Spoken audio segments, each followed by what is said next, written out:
what is generally considered one of the worst Sonic games of all time. No, not that one. The game that I'm talking about today would be Shadow the Hedgehog in 2005, a year before the Crisis, and after Sonic Adventure 2 Battle. They made this game. Boy, what an awful game it is. I'm not going to defend it and say it's secretly good, because it isn't. It's really bad. Not even my nostalgia from playing this game as a kid will help defend my stance on this game.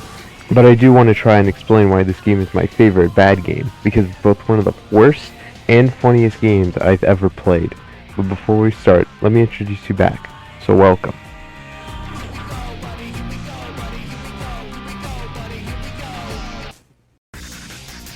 Yeah, this gets its own section, because once you start the game and you play the first level, Westopolis, you realize one thing, and that is, Jesus Christ, this is the worst level. Because of how many times I played this game, it's a much more manageable level, but if it's your first time playing, you're probably going to struggle. Also, guns.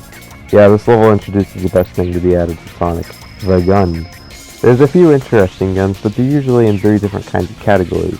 Guns, alien guns, or robot guns. Surprisingly, the gun works better than I remember. Shadow will usually aim at the enemies by himself when on the ground, but when you jump, you can really just stop midair and shoot. Also, melee weapons exist, and are useless, unless it's part of the objective. This stage also introduces the game's other main mechanics, being good or evil. Being good means you resist against the evil alien invasion, and being a good guy, you kill the evil aliens, and get this stupid ability that lets you fly through the level, potentially making you miss the objective if you were doing any of them. Unless it was a boss battle, which lets you stop time. So why can't you just have that as the default ability? Oh, and you team up with Sonic and his friends. But being a bad guy lets you team up with the evil aliens and gets the ability to explode, which never hits anything. Also, it's the coolest, because it makes you look super cool.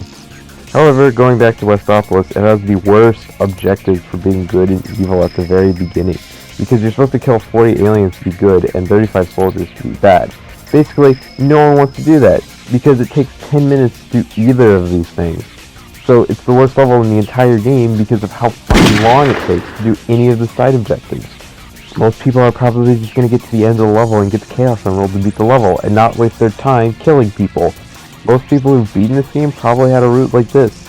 Not only that, but if you want to get all 10 endings, you have to play through this level 10 damn times. So, for the sake of this video, I have condensed it to 3 endings. Ultimate Darkness, Angelic Shadow, and the Neutral Route. So let's go down the neutral road and start our adventure being normal.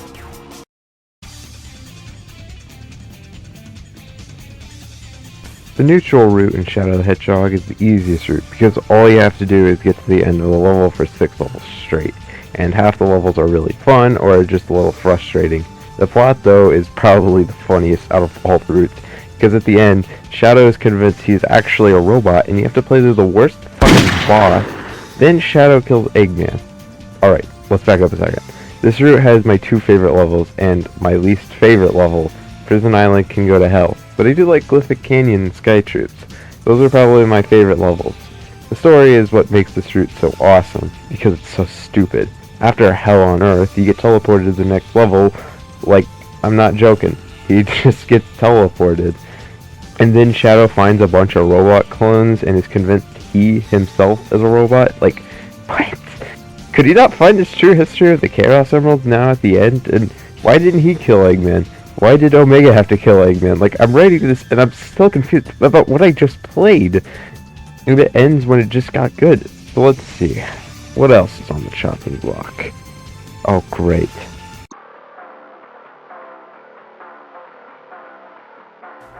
After killing Eggman, I now become a good guy and team up with my good friend Sonic. By the way, this is the most infuriating route and I'm still trying to cope from this.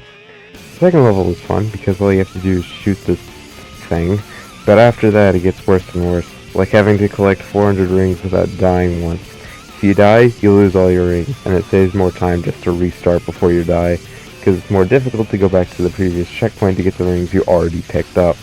God, this level. Not to mention the even worse level that took me an hour just to find 2 or more of these bastards. And not only does it hide these motherfuckers. Alright, I'm calm. So this route of the game is probably the most unfriendly to new players. It tests your patience a lot, and it is not worth it. Although this last level is really fun because all you have to do is get to the end and not do any other crap. But again, it's not worth it because the journey is really bad and time consuming. I envy anyone who just did this for the 2 endings because I couldn't do it again unless it was for 20 bucks. This is my least favorite in the game out of all of them, but I do remember the dark route. It's pretty fun, so I can only pray that it's as good as I remember it.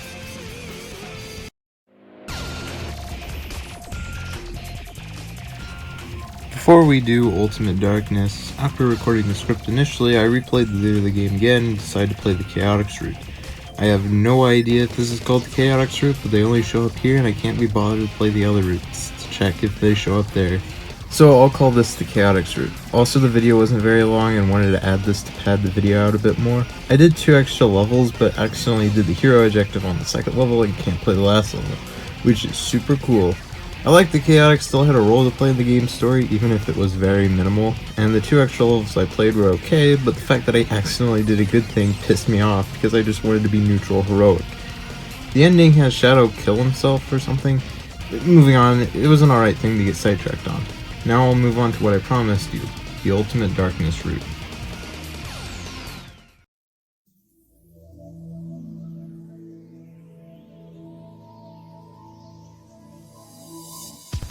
This route of the game is just confusing. Like, most of the time I played, I constantly asked myself, did I miss something? The level where you go into the government's mainframe is okay, but after that we have Cryptic Castle, my favorite level. This is the level I mentioned before, where you have to use melee weapons. Thankfully, most of the time they have candles right by the lanterns, but sometimes they don't. Like, what the hell, man? Everything else is fine, though. Fun, even, although tedious. The final boss is a bitch, though. Then Shadow destroys the world. The end. So I know for the majority of the rambling, it made me seem like I hate this game. And you'd be right. I hate this game. However, it's time to move on and go to the funny part. Now you're probably wondering why I think this is one of the funniest games I ever played. And my answer to that question is the community. Whenever somebody makes a video about this game, it's one of the best things I watch for the week. People's reactions to the guns and Jeep in Westopolis is always really funny. It's one of the stupidest and edgiest games I ever played, and I love it.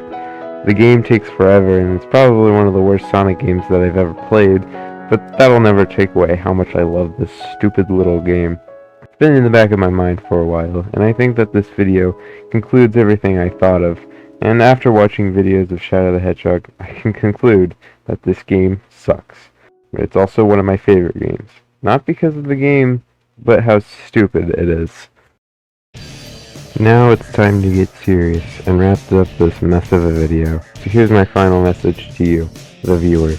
Just because people don't like everything you like doesn't mean you should hate it. Like what you want.